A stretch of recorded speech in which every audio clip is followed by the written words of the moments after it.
ब्रेकनंतर दुपारच्या बातम्यांमध्ये आपलं स्वागत। एक महत्त्वाची बातमी, जिल्हा बँकेच्या याचिकेवरती मुंबई उच्च न्यायालयात आता 5 डिसेंबरला सुनावणी होणार आहे। जिल्हा बँकांना जुन्या नोटा स्वीकारण्यास रिझर्व्ह बँकेने नकार दिला होता आणि त्या संदर्भातली एक याचिका न्यायालयात दाखल करण्यात आली होती। अमेय राणे आमचे प्रतिनिधी आपल्याला अधिक माहिती देतील। अमेय, काय तपशील? रेश्मा, मुंबई हायकोर्टाने आज स्पष्ट केलेलं आहे की या संदर्भात जिल्हा बँकांना सध्या कुठलाही दिलासा मिळालेला नाहीये, कारण की केंद्र सरकारने आज हायकोर्टात विनंती केली की 2 डिसेंबर रोजी या संदर्भातील एक याचिका सुप्रीम कोर्टात प्रलंबित आहे, त्यानंतरच या याचिका दाखल करण्यासाठी सुनावणी घेण्यात यावी।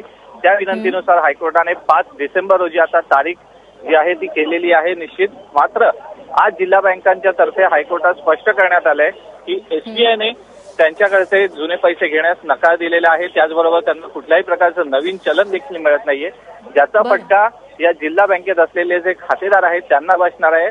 शिक्षक आणि त्यासारख्या कर्मचाऱ्यांचे पगार आता देणं मुश्किल आहे असं स्पष्ट केलेलं आहे, त्यामुळे आता याचा जनमानसावर नक्कीच मोठा परिणाम पडताना दिसेल। निश्चित। अमेय, धन्यवाद तू दिलेल्या या माहितीबद्दल।